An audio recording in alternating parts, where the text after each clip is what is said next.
Hello दोस्तों, आज मैं फिर से हाजिर हूँ एक रोमांटिक, इमोशनल और हॉरर कहानी लेकर। तो दोस्तों, इस कहानी का नाम है पलट कर मत देखना। उत्तर प्रदेश के बदायूं के पास बसे एक छोटे से गांव की कहानी है। गांव चारों तरफ से खेतों और बागों से घिरा हुआ था और बीच में एक प्राचीन पीपल का पेड़। गांव वाले कहते थे कि उस पेड़ के पास रात को कोई नहीं जाता, क्योंकि वहाँ एक साया घूमती है। गांव में रहने वाला अरुण बीए का छात्र था। शहर में पढ़ाई करता, लेकिन छुट्टियों में अपने गांव लौट आता। अरुण का स्वभाव साहसी था। वो इन बातों पर नहीं मानता, अंधविश्वास मानता, लेकिन उसकी दादी अक्सर चेतावनी देती, बेटा अंधेरा होते ही पीपल के रास्ते मत जाना, वहाँ वो मिल जाएगी जो साथ लेकर जाती है। अरुण हंसकर टाल देता, दादी ये सब मन गढ़ंत बातें हैं। पहला मोड़। एक रात अरुण अपने दोस्त संदीप के घर देर रात लौटा। रास्ता छोटा करने के लिए उसने वही पीपल वाला रास्ता पकड़ लिया। हवा ठंडी चल रही थी, चारों तरफ सन्नाटा। अचानक उसके पीछे चूड़ियों की खनखन गूंजी। वो ठिठक गया। उसने पीछे मुड़कर देखा, कोई नहीं था। फिर वही आवाज़, इस बार साफ थी। उसका दिल जोर जोर से धड़कने लगा। दूसरी घटना। घर पहुंचकर उसने किसी को नहीं बताया, लेकिन उसी रात अरुण ने सपना देखा। सफ़ेद साड़ी पहने औरत, जिसके बाल खुले थे, आंखें लाल थीं।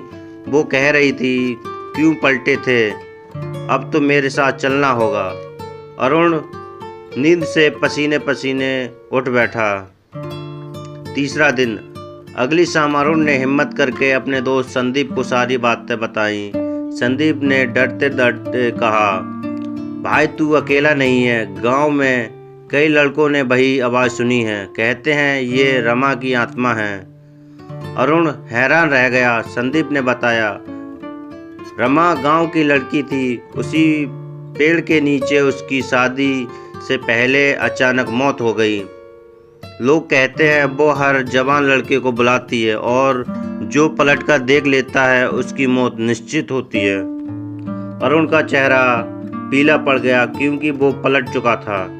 चौथा मोड़। कुछ दिनों बाद सब सामान्य रहा, लेकिन हर रात अरुण को वही सपना आता। कभी रमा उसके कमरे में खड़ी होती, कभी खिड़की से झांकती। एक दिन अरुण की छोटी बहन सोनू ने कहा, भैया रात को तुम्हारे कमरे में कोई औरत आई थी। उसके बाल बहुत लंबे थे। वो मेरी तरफ देख रही थी। अरुण के रोंगटे खड़े हो गए। गांव का बाबा। डरा हुआ अरुण गांव के बाबा तांत्रिक के पास गया। बाबा ने उसे देखा और बोले, बेटा तूने गलती कर दी। उस आत्मा ने तुझे चुन लिया है। बचने का एक ही तरीका है, अगली अमावस्या की रात तू उसी पेड़ के नीचे जाकर उससे वादा तोड़, लेकिन याद रख, चाहे जो हो कभी पलट कर मत देखना। अमावस्या की रात का घना अंधेरा था। पूरा गांव घरों में बंद था। अरुण कांपते हुए गले में ताबीज डालकर पीपल तक पहुंचा। ठंडी हवा चल रही थी, पत्ते सरसरा रहे और फिर वही चूड़ियों की खनखन। अरुण एक धीमी आवाज गूंजी। वो आंखें बंद करके मंत्र पढ़ रहा था। उसके कदम तेज हो गए। अचानक किसी ने उसका हाथ पकड़ लिया हो, बर्फ जैसी ठंडे हाथ। उसका शरीर सुन्न हो गया। आवाज आई, पलट कर देखो, बस एक बार, मैं तुम्हारा इंतजार कर रही हूँ। क्लाइमैक्स। अरुण को बाबा की बात याद थी, कभी मत पलटना। वो दौड़ पड़ा, लेकिन इंसानी जिज्ञासा, डर और आकर्षण उसे रोक ना पाई।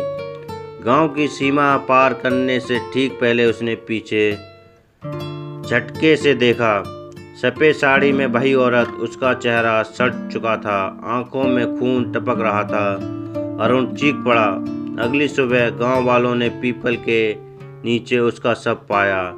चेहरे पर ऐसा भाव था जैसे मरते वक्त भी आंखें खुली रह गई हों।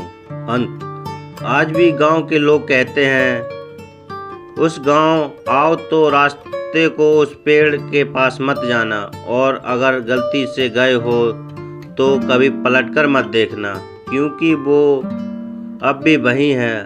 रमा अपने अगले शिकार का इंतज़ार करती है। तो दोस्तों ये कहानी कैसी लगी तो प्लीज़ कमेंट बॉक्स में बताइए, और इसका अगला पार्ट चाहिए तो हमारे चैनल के लिए सब्सक्राइब ज़रूर करिएगा। धन्यवाद दोस्तों।